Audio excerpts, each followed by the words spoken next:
Hi everyone, thank you for joining the session today. So we're going to go through the contractor management module today.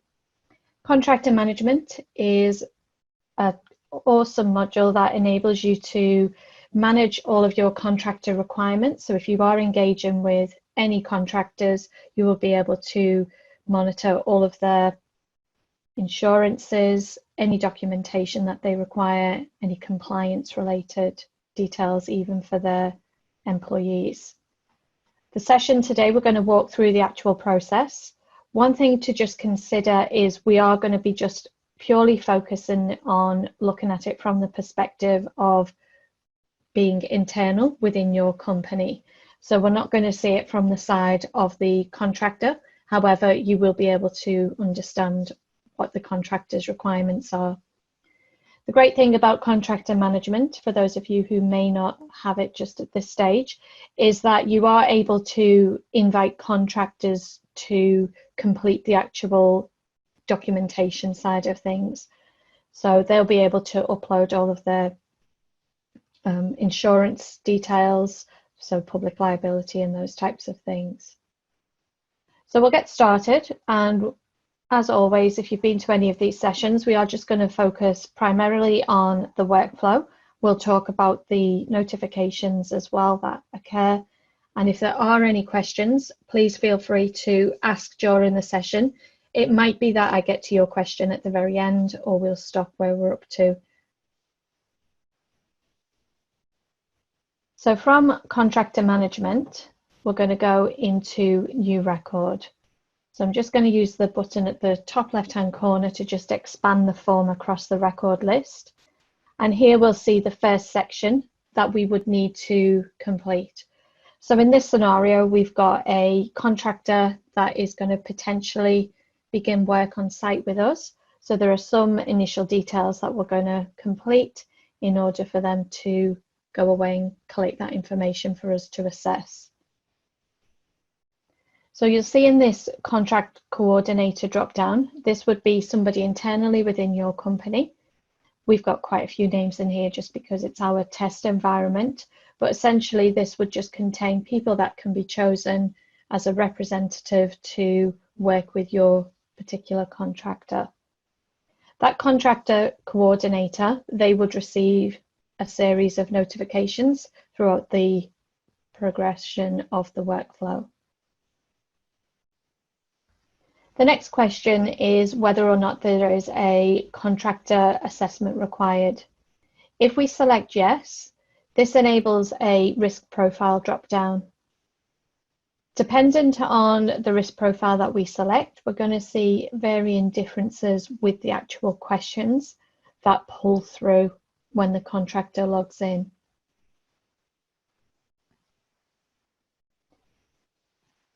What I'll do for this one is I'll select that it's a medium risk. As with all of our myosh modules, they're highly configurable. So even if you do have the basic administration, you'll still be able to go into any of the risk profiles and adjust the question set that you see within there. So if there are additional questions or maybe just you need to rephrase, then you'll be able to do that. As we move down the form, this is where we would complete information about the contracting organisation. So their business name, company name if applicable, and then if you have the ABN. At this stage, I'd expect that you're not going to have the ABN, so you can place in that not applicable. And then when it comes to the contractor logging in and supplying the further details, they'll be able to add that in, because what you'll see is it is a mandatory field.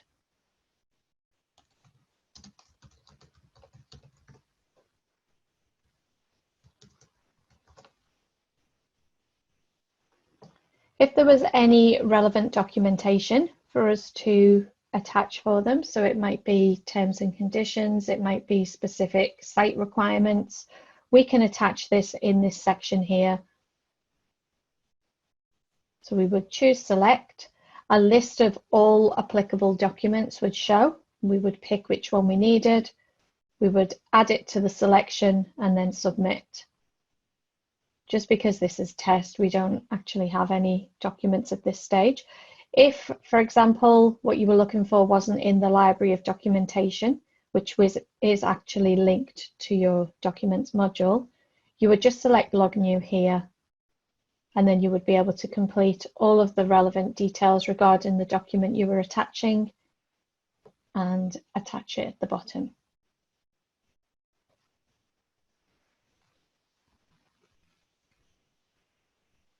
Next step is to go into the Invite Contractor section. So if we click the link, Invite Contractor, this is where we'll see a template that is enabled for us so that we can send out an invitation to the contractor. They'll be required to, first of all, register with myosh, and then they will they would receive their username and their password. So I'm just going to put in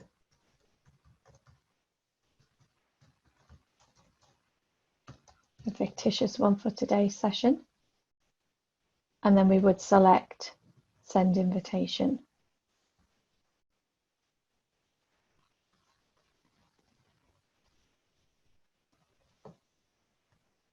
When we move down the form, in the invitation section below, we can see the actual email that it's gone to, and at this stage it's currently in a pending status.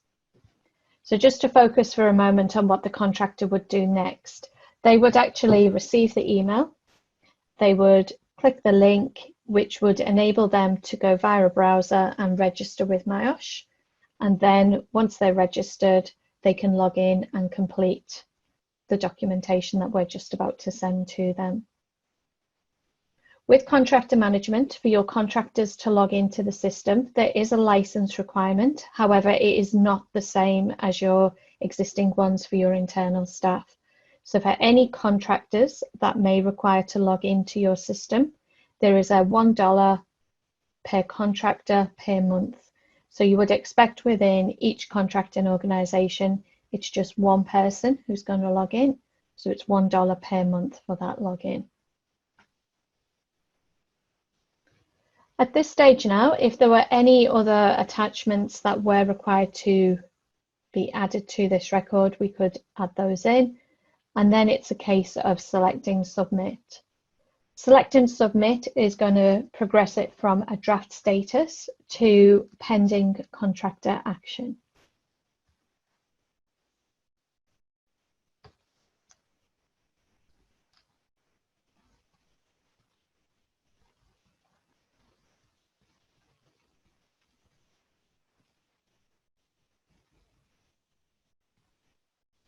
So at this stage now, typically there's going to be a time frame where the actual contractor is going to register, they will complete all of the required documentation, and then they would submit it back to you.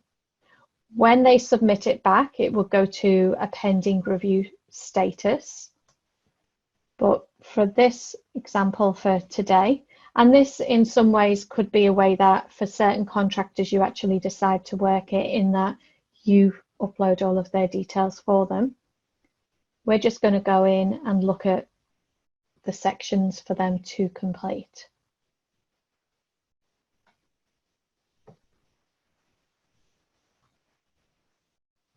So you'll see the first section that's now visible for us is the business details. So we select whether or not they're a sole trader, who their representative is within the company, and their position, their phone number,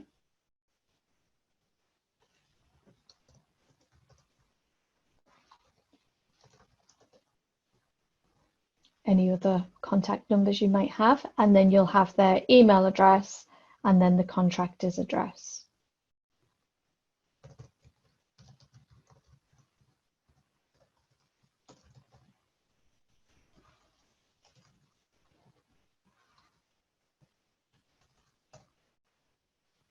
So all of these fields you can change if you want to rename them, if you want to maybe perhaps make others non-mandatory, you can make any kind of changes that are required. As we move down the form, we can see that we've got the nature of work or service that this contractor would be providing. So it's a checklist, so you can select a combination from the nature of work services list, or it might be that you're just going to select one.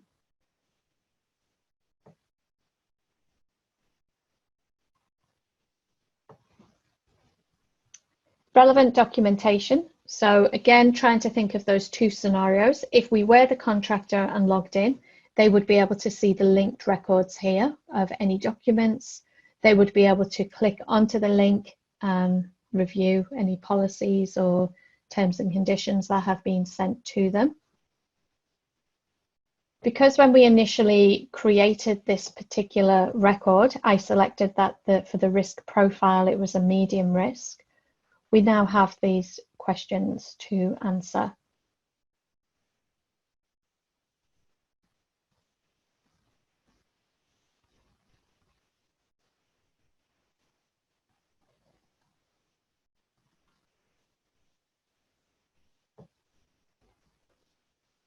Moving further down, we have documentation. So in the document submitted section, this is where we would select log new. As the contractor, they would be completing what the title of the record is, what document type it is. So is it public liability? Is it a plan, a policy, whatever is required for them to submit with regards to being reviewed to begin work on site.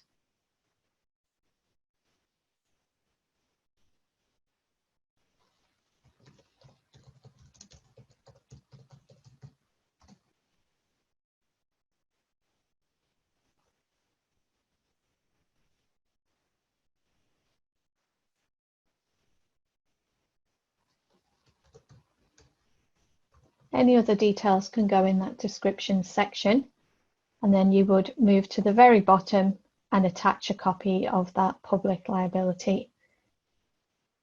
Now, with the expiry date that we've seen here, just be aware that in the system there is an automatic trigger to notify based on this particular document expiring. So it will go to both the company contact internally and the contractor contact externally.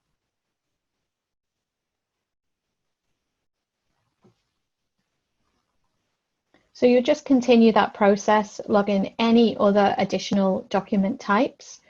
This list is not exhaustive, so you are able to go in with your basic administration access and change your, it's quite an extensive list as it is, but if there are any additions that you need, you can go in and make some changes there.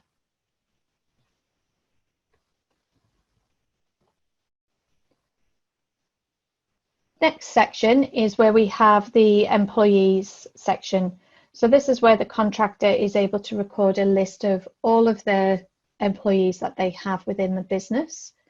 We can, in addition, also capture training information. So typically what I see is that it will be induction type training that has been captured, and we can monitor that from within the training records module. So they would go into Add Employee and just complete those necessary details. You may find that it changes slightly. So for those of you who've already got contractor management or are in the process of configuring it, you may find that this form does change slightly when you go through your configuration meetings.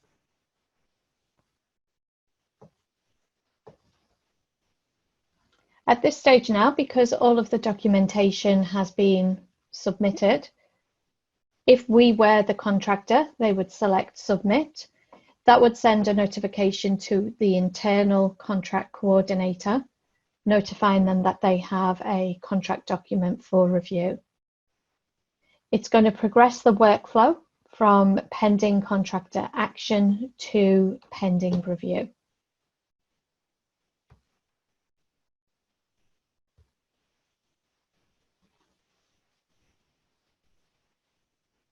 So we can see now, if we look at our status of our particular record, it's now showing as pending review.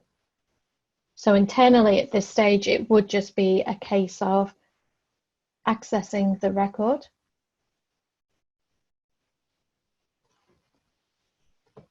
And just reviewing all of those details that have been completed by the contractor.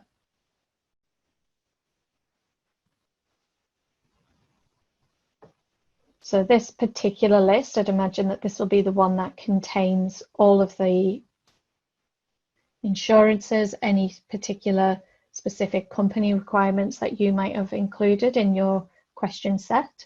So they would all be in here for you to select, and it would open up the record for you to review.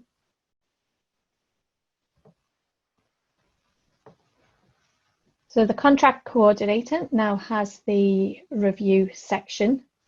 So this is where they'll say the scope of work is specific and will meet the purpose for which the contractor is engaged. License details provided are accurate and are up to date, along with the insurance details as well. If there's a review of the safety performances, you can also add comment as well. By default, it's going to include a review date for 1 year's time. So that can be changed if needed. So it might be, in some cases, it might be in 3 months or 6 months. So you can change that if needed. Again, that will just trigger a notification internally that you need to review that particular contract. You would then review any of the employee information that has been added. And as always, or very often, I should say, that you'll see within the myosh modules, you'll see that there is an actions linked records section. So if you do want to create any actions specifically, I suppose, for if it was a review of that contractor, you could add that in at this stage. Finally, we get to the bottom section here where we have the main option I'd assume that you would use, which would be to approve. There is the option to reject this particular record, and that would send out a notification back to the contractor.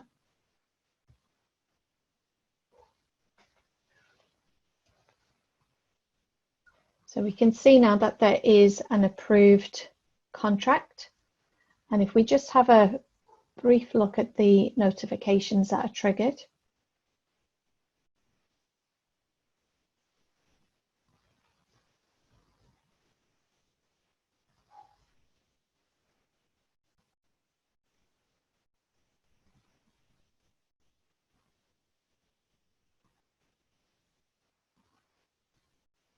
So you'll see that we do have a series of notifications for all different types of workflow within the actual contractor document. As with every myosh module, you are able as a system administrator to go in and make some changes and apply additional notifications as and when needed.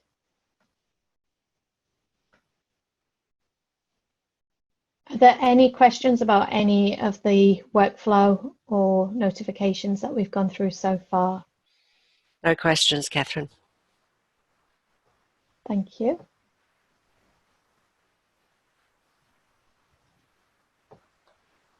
Okay, so just before we finish the session, when we were looking at our approved record before, we did see that we had a section that showed us the employees' details in the employees and training. Now, we've not got anything recorded in there for ours. If I just exit out of this, in training records, so if we did have employees listed and we'd captured some training for them, that would show within the training records module in contractor training. So like I say, it's very similar to the training records in that it allows you to monitor any training that is required. So it might be induction, it could be a license, or perhaps something that's compliance based. And you'll see within the actual record, we can see the company or the individual name, which competency it is they've completed, the date, along with the renewal. You can, in addition, attach a copy. So it might be an induction certificate, it could be a copy of a license. So it enables you to actually monitor the contractor employee's training status.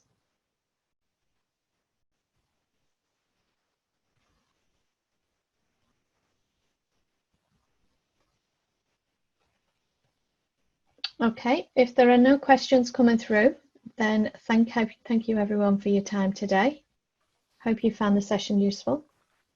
Thank you, Catherine. So I put a link in there for the next sessions that are coming up, and we also have a webinar in 40 minutes on the new COVID-19 risk assessment module. That's a bit of an overview. So thank you, everyone, and thanks, Catherine. See you next week. Thank you. Bye.